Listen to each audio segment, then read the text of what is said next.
اور یہ جو جھاڑیاں ہیں نا، یہ جو خودرو جھاڑیاں ہیں، انہیں کسی قسم کی نا کھاد کی ضرورت نہیں ہے، کسی قسم کے پانی کی ضرورت نہیں ہے، یہ خود ہی اگتی رہتی ہیں. ان کو آپ جتنا نکالنے کی کوشش کرتے ہو، یہ اتنا ہی آپ کے اتنا ہی جو ہے وہ خود سے اگتی رہتی ہیں، اپنی خوراک کہیں نہ کہیں سے خود سے ڈھونڈ لیتی ہیں. تو میں سمجھتی ہوں کہ انسان کے اندر بھی جو ایک چھوٹا سا برائی کا پہلو کہہ لوں، یا جیسے کہہ لوں کہ ایک نفس ہے نا انسان کے اندر، اس کو اگر قابو میں نہ رکھا نہ جائے، اگر اس کو لگام ڈال کے نہ رکھا جائے، تو وہ بھی اپنی خوراک کہیں نہ کہیں سے ڈیلی ڈھونڈ ہی لیتا ہے. اس کو الگ سے فیڈ کرنے کی ضرورت نہیں ہوتی. چلتے پھرتے کسی کو دیکھ کے تھوڑا سا حسد کا خیال آ جانا، کسی کی کامیابی کو دیکھ کے تھوڑا سا حسد والا احساس پیدا ہو جانا، یا جیسے کہہ لیں کہ کسی کے ساتھ نفرت کا جذبہ، یا کوئی کسی کی کیا کہوں، حسد، نفرت، کینہ، بغض، کسی کی چغلی کر دینا، یہ جو چھوٹی چھوٹی برائیاں نا جن کو شاید ہم کبھی بالکل ہی لائٹلی لے لیتے ہیں، یہی جو چیزیں ہیں یہ ہمارے نفس کی فیڈ ہے، یہ اس کو خوراک دے رہی ہوتی ہیں. اور جب ہم ان چیزوں پہ قابو نہیں پاتے نا، تو پھر ہمارا جو ہمارے اندر کی جو برائی ہے نا، وہ اچھائی پہ غالب آنا شروع ہو جاتی ہے. تو میرا یہاں پہ بات کرنے کا مقصد یہی ہے کہ خود احتسابی جو ہے نا وہ بہت ضروری ہے. اپنا محاسبہ ہمیشہ کرنا چاہیے، ہر دن کرنا چاہیے. اچھا دیکھیں، یہ ایک ایسی چیز ہے نا، اگر ایک دفعہ ہم خود کو کراس چیک کر لیتے ہیں نا، اور کچھ عرصے کے لیے چھوڑ دیتے ہیں، تو یہ پھر سے آنا شروع ہو جاتا ہے. یہ انسان کی جتنی زندگی ہے نا، جب تک سانسیں چل رہی ہیں نا، تو یہ اچھائی اور برائی کی جنگ چلتی رہے گی. یہ جو ڈارک اینڈ وائٹ کے درمیان کا جو یہ ایک جنگ ہے نا، یہ ہمیشہ چلتی رہتی ہے. اس کے لیے آپ کو ہر وقت جو ہے نا وہ ہوشیار رہنا پڑتا ہے خود کو اس طرح کی چیزوں سے بچانے کے لیے. اب جیسے یہ گارڈن ہے نا، اس کو میں نے آج اچھے سے صاف کر دیا نا، ہفتہ نہیں گزرے گا میں آپ کو دکھا دوں گی پھر سے ویسے ہی اس میں جھاڑیاں اگنی شروع ہو جائیں گی، اور ان کو پھر سے نکالنا پڑے گا. تو انسان کا بھی تقریباً معاملہ اسی طرح کا ہے. آپ نے نوٹس کیا ہوگا، جب ہم کسی دینی محفل سے ہو کے آتے ہیں، کچھ واعظ نصیحت سن کے آتے ہیں، تو تب چند دن جو ہے نا ہمارے بڑے وہ دینداری کی طرف ہمارا ذہن لگا ہوتا ہے. ہم نماز بھی پراپر پڑھنے کی کوشش کرتے ہیں، باقی کاموں میں جیسے چغلی، غیبت، ان چیزوں سے بچنے کی کوشش کرتے ہیں. لیکن تھوڑے سے دن گزرتے ہیں اور دن گزرتے ہیں، پھر سے دنیا داری ہم پہ غالب آنے لگتی ہے. اور گھر کا کوئی اور حصہ، ایک اور مثال سے میں آپ کو سمجھانے کی کوشش کرتی ہوں. ایک حصہ اگر آپ چند دن اس پہ نظر نہ رکھیں، تو آپ دیکھیں گے وہاں جالے لگنا شروع ہو جائیں گے، وہاں پہ عجیب گرد اور مٹی جم جائے گی. صرف 2 یا 3 دن اگر اس کو چھوڑ دیا جائے نا، تو یہی حال انسان کے اندر کا بھی ہے. تو بس میری بات کرنے کا مقصد یہی تھا کہ ہم چاہے کتنے بھی اچھے کیوں نہ ہونا، اپنے آپ کو مطلب میں نہیں کہتی، آپ یقیناً مجھے دیکھنے والے سب لوگ بہت اچھے ہیں اور بہت نیک ہیں، اللہ تعالیٰ آپ کو ہمیشہ ایسا ہی رکھے. لیکن پھر بھی اپنا محاسبہ، اپنی خود احتسابی جو ہے وہ کرتے رہنا چاہیے، تاکہ ہمارا وجود جو ہے وہ اور بھی زیادہ خوبصورت ہو، ہمارا باطن جو ہے وہ اور بھی زیادہ حسین ہو. جیسے آج میں نے تھوڑی سی محنت کر کے اپنے گارڈن میں سے یہ خودرو جھاڑیاں نکال دی ہیں نا، تو آپ فائنل رزلٹ دیکھیں گے کہ میرا گارڈن کتنا صاف ستھرا اور کتنا خوبصورت لگنے لگ گیا. اور آنکھوں کو دیکھ کے اتنی تراوٹ، اتنی تازگی اور اتنی شگفتگی مل رہی ہے نا کہ بس میں بیان نہیں کر سکتی، آپ اینڈ پہ دیکھیں گے ہی. تو جو چیزیں ہم جن کو معمولی سمجھ رہے ہیں نا، شاید وہ معمولی نہیں ہے. اگر وہ معمولی ہوتی تو اللہ تعالیٰ ہمیں ان سے اتنا بچنے کا حکم نہ دیتا. جیسے نبی صلی اللہ علیہ وسلم کا ارشاد ہے کہ حسد جو ہے وہ نیکیوں کو ایسے کھا جاتا ہے جیسے آگ سوکھی لکڑی کو کھا جاتی ہے. اور غیبت، جس کو چلتے پھرتے ہم کر رہے ہوتے، چلتے پھرتے جتنا مرضی بھی رکنے کی کوشش کرے، کسی نہ کسی کے بارے میں ہم کوئی بات کر ہی رہے ہوتے ہیں. غیبت کے بارے میں آپ سب کو ہی پتہ ہوگا کہ کیا فرمان ہے، کہ غیبت کرنے والا ایسے ہی ہے کہ وہ اپنے مردہ بھائی کا گوشت کھا رہا ہے. اب دیکھیں کتنا زیادہ واضح احکامات ہیں، اور میں خود ان میں شامل ہوں. میں کہتی ہوں، میں سب تو پہلے تو میں خود کو پوائنٹ آؤٹ کرتی ہوں کہ میں ان برائیوں میں ملوث ہو جاتی ہوں. بس شیطان ہمیشہ غالب آتا ہے. اللہ تعالیٰ سے ہر وقت شیطان مردود کے شر سے پناہ مانگنی چاہیے. اللہ تعالیٰ ہمیں اپنی رحمت کے سائے میں رکھے، اور اللہ ہم پہ اپنا فضل بنائے رکھے. ہمیں ان لوگوں میں شامل کرے جن سے وہ راضی ہے، اور ہمیں ان لوگوں میں شامل نہ کرے جس پہ اس کا غیظ و غضب نازل ہوا ہے. اللہ تعالیٰ ہمیں دین کے رستے پہ چلائے. اچھا دیکھیں، یہاں پہ نا میں آپ کو دکھا رہی ہوں، یہ بالوں کی کٹنگ جو ہے نا، یہ میری ماہا شہزادی نے کی ہے. میں جس کینچی سے یہ کر رہی تھی نا صفائی، تو وہ کینچی میں نے تو صاف کرتے کرتے سائڈ اپنے رکھ دی، اور وہ آ کے میرے پاس سے اٹھا کے لے گئی، اور اپنی زلفوں کو اس نے ایسے کاٹا ہے نا کہ بس میں آپ کو کیا بتاؤں. میں نے کہا یہ تجھے کہاں سے نا کٹنگ کرنے کا شوق پیدا ہو گیا. اور جیسے پھر میں نے اس سے یہ لی، اور میں نے جب دیکھا نا تو میرا منہ کھلے گا، اور میں نے کہا ہاں ماں یہ تو نے کیا کیا. اور یہاں پہ دیکھیں نا، وہ اس کو احساس ہوا کہ میں نے کچھ غلط کیا ہے، تو اس نے پہلے سے ہی رونا شروع کر دیا کہ ماں اس سے پہلے کہ وہ مجھے ڈانٹ لگائے نا، پہلے سے ہی رو کے نا مظلوم بن جاتی ہوں تاکہ جو ہے نا شاید ڈانٹ سے بچ جاؤں. دیکھے میں اس کو کہہ رہی تو نے کیوں کٹنگ کی, تو وہ مجھے الٹا مار رہی ہے کہ تو آپ مجھے یہ بات کہہ کیوں رہی ہیں. تو آج کل کے جو بچے ہیں نا وہ ڈانٹ سننے سے پہلے ہی وہ مظلوم بن جاتے ہیں, خود کو بنا لیتے ہیں ایسا. اور میں نے کہا کہ یار ماں بال خراب ہو جائیں گے تیرے, اور کیا ہے نا بس. تو یہ دیکھیں میرا تقریباً آدھا حصہ گارڈن کا جو ہے وہ صاف ہوا ہے اور آدھا ابھی رہتا ہے. اور ابھی یہاں میں آپ کو بال دکھاتی ہوں جو ماں نے کاٹے ہیں, یہ دیکھ. میں جب کہتی ہوں کہ میں آپ لوگوں کی جا کے کٹنگ کروا لیتی ہوں کسی نا ہیئر اسٹائلسٹ کے پاس لے جاتی ہوں, تو تب کہتی ہیں نا نا نا نا ہم نے نہیں کرنی کٹنگ. تو یہاں دیکھیں وہ والی جو دوسری سائڈ ہے وہ ہوگی صاف, اور اس کے علاوہ یہ بھی ایک نا لمبی بیل سی ہے, پتہ نہیں کیا ہے کیا نہیں ہے, یہ بھی اتنی اگی ہوئی ہے. اور اس سائڈ پہ بھی نا یہ پولن سا بہت زیادہ ہو رہا ہے, یہ اڑ اڑ کے ہوا کے ساتھ پھر ہر جگہ بکھر رہا ہوتا ہے, تو اس سے بھی پھر وہ جو لان ہے نا وہ سارا گندا ہو جاتا ہے. تو بس پھر آج میں اس والے حصے کو بھی اکھاڑتی ہوں, صاف کرتی ہوں. حالانکہ یہ صفائی مجھے پہلے کرنی تھی کیونکہ ہمارے گھر میں ایک چھوٹی سی برتھ ڈے پارٹی بھی ہوئی تھی جس کا ولاگ اب اس کے بعد آئے گا. پہلے میں یہ والا ڈال رہی ہوں, وہ بعد میں ڈالوں گی. اور وہ تو اس کچرے کے ساتھ ہی کر دی میں نے پارٹی, اور صفائی جو ہے وہ بعد میں کی. تو یہ دیکھیں وہ میں نے حصہ پراپر سارا صاف کر دیا. 14 اگست بھی ہم نے ویسے ہی منا لی تھی, اور اس کے بعد پھر مجھے صفائی کا خیال آیا. اصل میں پہلے میں مصروف تھی, ٹائم نہیں مل سکا. تو یہاں پہ دیکھیں اب میری کلیننگ ہونے کے بعد نا اب آپ دیکھیں کہ ماشاءاللہ سے کتنا صاف ستھرا لگ رہا ہے نا. سارا جو ہے وہ چھوٹا سا ہی ہے یہ لان ایریا, لیکن یہ کہ جب ساری جڑی بوٹیاں گھاس پھوس میں نے نکال دی ہے تو کتنا خوبصورت لگ رہا ہے. تو ہمیں بھی چاہیے کہ ہم اپنے آپ کو ایسے ہی اندر باہر سے خوبصورت بنائیں اور اس کو رکھیں, ہمیشہ خوبصورت مینٹین کریں. ہر دن اپنا کراس چیک کریں, خود احتسابی کریں, اور اپنے اندر کسی بھی چھوٹی سے چھوٹی برائی کو بھی پیدا نہ ہونے دیں. جب بھی یہ احساس ہو نا بس اللہ تعالیٰ کو یاد کریں, یہ سوچ کے کہ اللہ کے لیے میں یہ کام چھوڑ رہی ہوں, یہ گناہ, یہ غلط کام, کسی کے پیچھے بات کرنا, کسی کی ٹو رکھنا, کسی کے معاملات میں دخل اندازی کرنا, کسی کے ساتھ زیادتی, کسی کا حق کھانا, یہ تو بہت بڑی باتیں ہیں, بہت بڑی باتیں ہیں. ہمیں احساس نہیں ہوتا لیکن یہ اللہ کے نزدیک بہت بڑی باتیں ہیں. ان کو صرف اللہ کی رضا کے لیے چھوڑ دینا, یقین کریں دنیا اور آخرت میں فائدہ ہی فائدہ ہے. دنیا کی زندگی چند روزہ ہے, اتنی مختصر ہے نا, ہمیں احساس نہیں ہے. کوئی اگر 100 سال بھی جی لے گا نا آخر اس نے مر جانا ہے. اور آخرت کیا ہے یہ ہمارے وہم و گمان سے آگے. پہلے تو موت سے لے کے قیامت تک کا کتنا لمبا انتظار ہے صرف اللہ کے علم میں ہے. پھر بعض روایات میں آتا ہے کہ قیامت کا جو خالی دن ہے وہی 50,000 سال کا ہے, اور وہ جو ایک سال ہے نا وہ ہمارے اس دنیا کے سال جیسا نہیں ہے, وہ ڈیفرنٹ ہے, وہ اس تک ہماری سوچ کی رسائی نہیں ہے. باقی اللہ عالم ہے, اس کو بہتر معلوم ہے. تو اس کے بعد پھر حساب کتاب, اللہ تعالیٰ ہم پہ اپنا فضل فرمائے, رحم کرے, اللہ ہمیں معاف کرے, اور پھر اس کے بعد جنت دوزخ کا معاملہ ہے, اور وہ زندگی ہمیشہ کی ہے. تو اس کے بدلے میں یہ چند سالہ زندگی اس دنیا کی اگر ہم اپنے آپ پہ قابو پا کے گزار لیں تو کتنا ہی اچھا ہوگا نا. آزمائشیں اور نعمتیں یہ ہماری زندگی کا حصہ ہیں. اللہ تعالیٰ کی نعمت پہ ہر وقت شکر ادا کرنا چاہیے, اور اللہ تعالیٰ کی آزمائشوں پہ صبر کرنا چاہیے. جب ہم یہ کر جائیں گے نا اس دنیا میں تو پھر آخرت کی فلاح جو ہے وہ ہمارے انتظار میں ہے انشاءاللہ, اللہ تعالیٰ کے فضل اور کرم سے.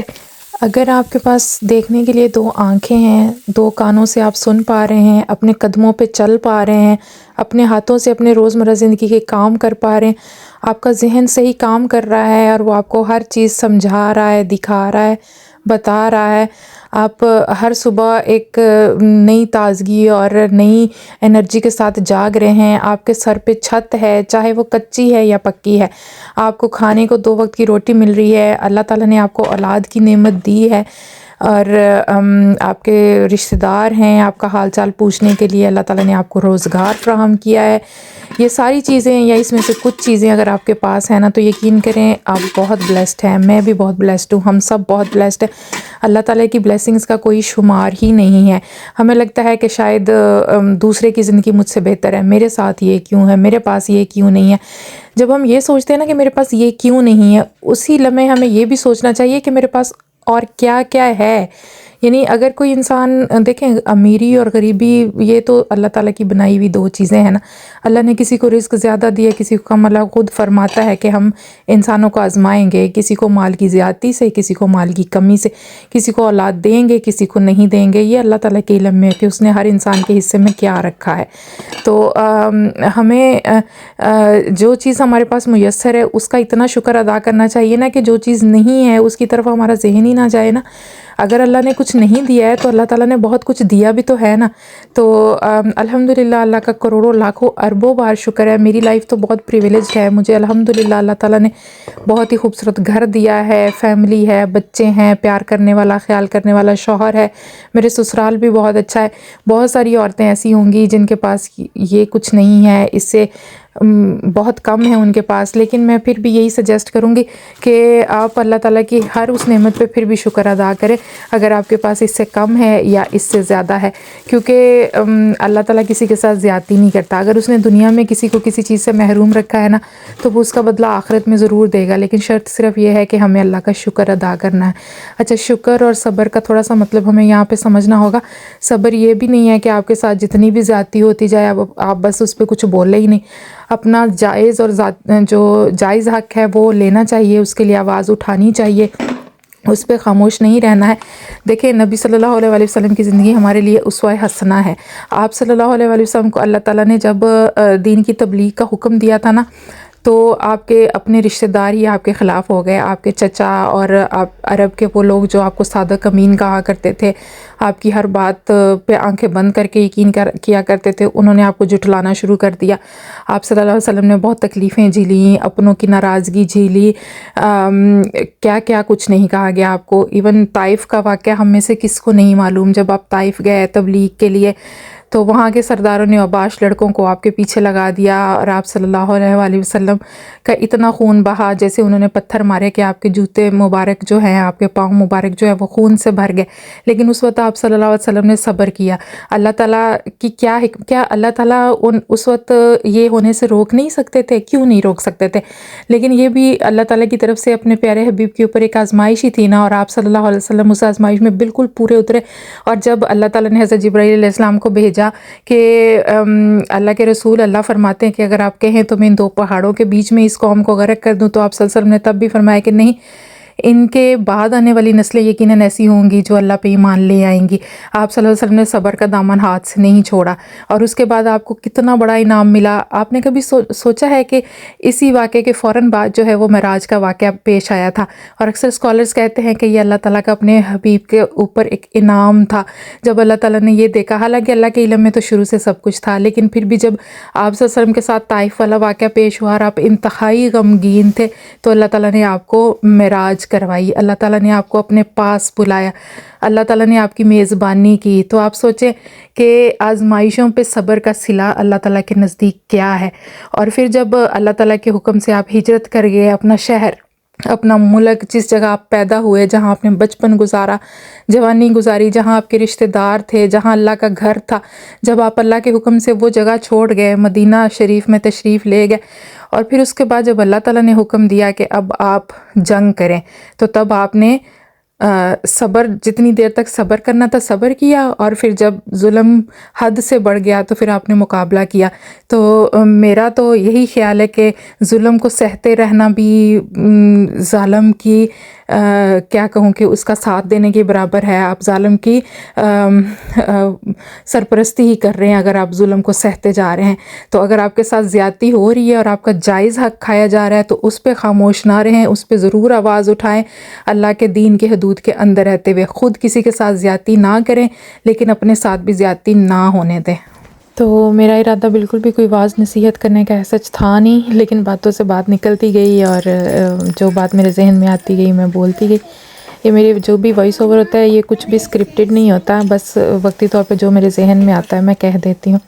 تو شام ہو چلی تھی یہاں پہ, بس مغرب ہونے میں تھوڑا ہی وقت تھا. کلیننگ وغیرہ کرنے کے بعد آپ نے دیکھا میں نے کچن بھی صاف کیا, اور اس کے بعد بس موسم کافی اچھا تھا تو ہم یہاں پہ تھوڑا باہر واک شاک کر رہے ہیں, چل پھر رہے ہیں. ابھی بچیوں کو لے کے اندر ہی چل رہی تھی. دیکھیں آپ یہاں پہ کتنی خوبصورت ہوا چل رہی ہے. ٹائم ہے وہاں منتہا, سلیپی ٹائم.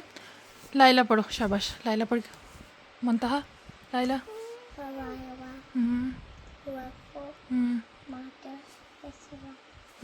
آپ کی باری.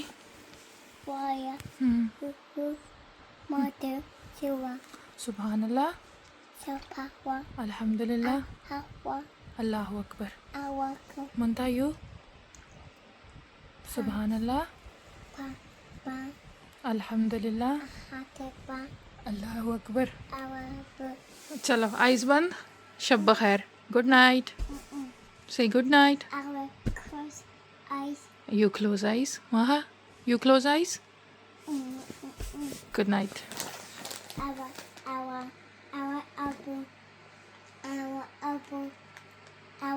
open eyes. You want to open eyes? No, when you go to sleep, you close eyes. See, it's night outside. Can you see night? Can you see the night? Where's the moon? It's night. Where's the moon? It's all dark. See? Where's the moon? Where's moon? Moon is there. Outside. It's not sun time, it's moon time. Not the sun time. This is moon time. Yes, and it's sleep time. چلو اب سو جاؤ. چلو جی. This is dark. ہاں چلو سب کو by by بول دو. Bye. ان کی Good آنکھوں. night. Good night. Where's تو اصولاً تو مجھے وہاں پہ ولاگ بند کر دینا چاہیے تھا، 20 منٹ کی ویڈیو آلریڈی ہو چکی تھی، لیکن یہ نیکسٹ ڈے کا لنچ کا تھوڑا سا میں بنا رہی تھی تو بس میں نے ریکارڈ کیا ہوا، تو میں نے کہا چلو اسی ولاگ میں ڈال دیتی ہوں، اب الگ سے اس کو کہاں ایڈجسٹ کروں گی. تو میں نے کل والی ویڈیو مطلب رات آپ نے دیکھا تھا کہ میں نے دال جو بھیگی رکھی تھی لیکن پکائی نہیں تھی، تو وہ میں نے ویسے ہی فریج میں رکھ دی تھی. تو بس اگلے دن دوپہر کا وقت ہے اور میں یہاں پہ دال بنا رہی ہوں. دال آلریڈی بن چکی ہے اور میں اس میں تڑکا لگا رہی ہوں. تو دال جو ہے نا وہ میں نے مکس دال بنائی تھی، مونگ مسور اور چنے کی دال، اور اس میں بس یہی لہسن زیرہ کا تڑکا لگایا ہے، ساتھ میں سبز دھنیا تھوڑا سا میں نے ڈال دیا، اور ایک جو ہے وہ سرخ مرچ میں نے اپنے لیے ڈالی ہے. یہ جب نا میں دال چاول بنا رہی ہوں تو چاول کے ساتھ جب اس طرح سے مرچ کو توڑ کے کھاتے ہیں نا تو بڑا اسپائسی سا بڑا ہی پیارا سا فلیور آتا ہے. تو یہ دیکھیں مزیدار سا تڑکا جو ہے وہ میرا ریڈی ہو چکا ہے. دال میری یہاں پہ مکمل بن گئی ہے اور بہت ہی سادہ سا کھانا تھا، دال چاول ہی تھے صرف. تو میں نے کہا چلو ساتھ نا تھوڑی سی آلو ٹکی بنا لیتے ہیں. تو یہ دیکھیں میں نے آلو جو ہیں وہ بوائل کر کے رکھے ہیں، ان کو میشر سے اچھے سے میش کر لیتے ہیں. آلو ٹکی بہت اچھی لگتی ہے. میں کہتی ہوں قیمے کی ٹکیوں سے زیادہ بھی نا آلو کی جو ٹکی ہے وہ مزہ دیتی ہے. بہت ہی سادہ سا کھانا بھی کبھی کبھی آپ کو نا بالکل ہی جنت کی سیر کرا دیتا ہے. آج والا کھانا بالکل ویسا ہی بنا تھا، بہت ٹیسٹی بنا تھا. تو آلو ٹکی بنانے کی میری بہت ہی سمپل سی ریسیپی ہے. بس آلو بوائل ہیں، ان کو میں نے میش کر لیا ہے، اس میں میں نے پیاز باریک باریک کاٹ کے ڈالا ہے. کبھی کبھی میں ٹماٹر بھی ڈالتی ہوں، لیکن اب آج جو میرے پاس ٹماٹر تھے وہ کافی نرم ہو رہے تھے. اگر تھوڑے سخت ٹماٹر ہونا تھا ان کا بیج والا حصہ نکال کے تو میں ڈال دیتی ہوں باریک کاٹ کے. اس میں میں نے سوکھا دھنیا اور سوکھا جو زیرہ پاؤڈر ہے وہ ڈالا ہے، اور سبز مرچ کو میں نے نا نمک ڈال کے کوٹ کے رکھ لیا تھا. تو نمک ایکسٹرا الگ سے نہیں ڈالا، مرچ کے اندر ہی ڈالا ہوا تھا. اور یہ مرچ کافی اسپائسی ہے تو جتنی کوٹی ہوئی تھی ساری نہیں ڈالی، میں نے تھوڑی ڈالی کیونکہ یہ آلو کا مکسچر کافی کم ہے. اور اینڈ پہ بس سبز دھنیا ڈال کے اس کو اچھے سے ہاتھوں سے مکس کر لینا ہے. اچھا اس طرح کا جو مکسچر ہوتا ہے نا اس کی مکسنگ صحیح سے ہاتھوں سے ہی ہوتی ہے، چمچ سے جتنا بھی کر لینا ہاتھ جو ہے وہ آپ کو لگانے ہی پڑتے ہیں. اینڈ ایم سوری جب میں وائس اوور کر رہی ہوں نا تو یہ ماہا منتا سوئی ہوئی ہے میرے ساتھ، لیکن تھوڑا چوں چوں کر رہی ہیں تو آپ کو ان کی آواز سے تھوڑی ڈسٹربنس ہو سکتی ہے. تو یہاں پہ دیکھیں جو ٹکیاں ہیں وہ میں بنا رہی ہوں، اور اتنے سے مکسچر سے تقریباً 12-14 کے قریب ٹکیاں بن گئی تھیں. تو بس زبردستی ہماری آلو ٹکی تیار ہوگی. انڈا لگا کے میں اس کو ہمیشہ فرائی کرتی ہوں. بیسن کی کوٹنگ سے بھی کیا جا سکتا ہے لیکن مجھے انڈے والی کوٹنگ زیادہ پسند آتی ہے. اور بس انڈا یہاں پہ ہم پھینٹ لیتے ہیں، اور دوسری طرف میں نے پین چڑھا دیا ہے چولہے پہ، اور بس جو ہے وہ اب ٹکیوں کو کر لیتے ہیں فرائی.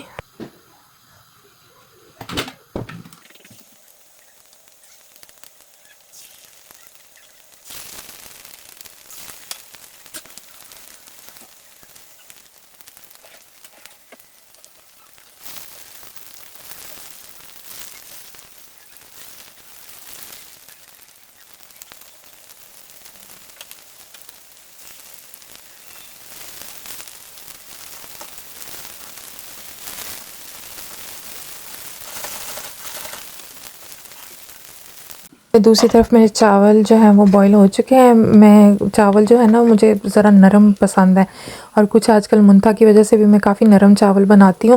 تو یہ کھلا کھلا الگ الگ دانہ تو نہیں ہے، مجھے تھوڑے اس طرح سے چپکے چپکے سے چاول اچھے لگتے ہیں، اسٹکی رائس ٹائپ کے نا. تو یہاں دیکھیں یہ میں نے نا ایک چھوٹے سے بول میں ایڈجسٹ کر لیا ہے. اس کو ایسے پلیٹنگ جب کرتے ہیں نا تو بہت اچھا سا ڈیزائن نکل کے آتا ہے. تو یہاں پہ میری ٹکیاں بھی فرائی ہو گئی ہیں، بس ان کو بھی میں نے نکال لیا پلیٹ میں. کتنی ٹیمپٹنگ لگ رہی ہے نا، آپ کا دل کیا اس کو دیکھ کے کھانے کو. تو یہ دیکھیں یہاں پہ اب ہم اپنی پلیٹ لگا لیتے ہیں. تو ویسے اپنے لیے انسان کو اس طرح کی تھوڑی تھوڑی ایفرٹ کبھی کبھی کر لینی چاہیے، اچھے سے خود کو سجا کے کھانا پیش کریں تو اچھا لگتا ہے، کھانے کا ذائقہ بڑھ جاتا ہے. تو دال جو ہے وہ میں الگ سے بول میں ڈال لیتی ہوں کیونکہ دال کافی پتلی ہے. ایک تو میری بچیاں جو ہے پتلا پسند کرتی ہیں، جیسے سوپ یا شوربہ وغیرہ نا، جو بھی مطلب شوربہ ہو دال ہو ان کو پتلی اچھی لگتی ہے، وہ اس کو سوپ کہتی ہیں. دوسرا چاول کے ساتھ کھانی تھی تو اس وجہ سے بھی تھوڑی پتلی رکھی ہے، تو وہ اس لیے میں نے پلیٹ میں نہیں ڈالی، الگ سے بول میں نکال لی ہے. اور یہاں پہ میں نے ٹکیاں سرو کر دی ہیں اور ساتھ میں یہ مینگو ہے کٹا ہوا. تو میں نے کہا کہ جب آم کا سیزن ہو اور اس طرح دوپہر کے کھانے میں آپ نے ساتھ کاٹ کے آم نہیں رکھا تو کیا رکھا. تو دیکھیں ماشاءاللہ کتنی پیاری ہماری یہ جو پلیٹ ہے دوپہر کے کھانے کی لگ کے تیار ہوئی ہے. تو آئی واز تھنکنگ کہ وٹ ایلس اے دیسی سول کوڈ ایکسپیکٹ. ایک میرے جیسی دیسی بندی جو ہے وہ اس کھانے کے علاوہ اور کیا سوچ سکتی ہے. ماشاءاللہ بہت ہی اچھا زبردست ٹیسٹی کھانا تیار ہوا تھا. اور یہ صرف لفاظی نہیں ہے، میرا کھانا جیسا بنتا ہے نا میں آپ کو آنیسٹ ریویو دے دیتی ہوں. آپ لوگ چکھ نہیں سکتے لیکن آپ میرے الفاظ پہ یقین کریں، یہ بہت مزیدار تھا. میں نے اتنا ماشاءاللہ انجوائے کر کے اس کو کھایا نا. آپ بھی ضرور ٹرائی کریں، بہت ہی سادہ سی ریسیپی ہے. آپ لوگوں نے بلکہ بناتے ہوں گے، ہمیشہ بناتے ہیں، یہ والا کمبینیشن بنا کے دیکھیں، آپ کو یقیناً بہت مزہ آئے گا. تو بس جی یہی تھی میری آج کی ویڈیو، میری ان گنت اور نان سٹاپ باتوں کے ساتھ. آئی ہوپ آپ کو پسند آئی ہوگی، کوئی بات آپ کو اچھی لگی ہے تو کامنٹ میں آ کے میرے ساتھ ضرور شیئر کیجیے گا. انشاءاللہ نیکسٹ ویڈیو میں آپ سے ملنے آؤں گی. اس وقت تک کے لیے ٹیک کیئر اینڈ اللہ حافظ.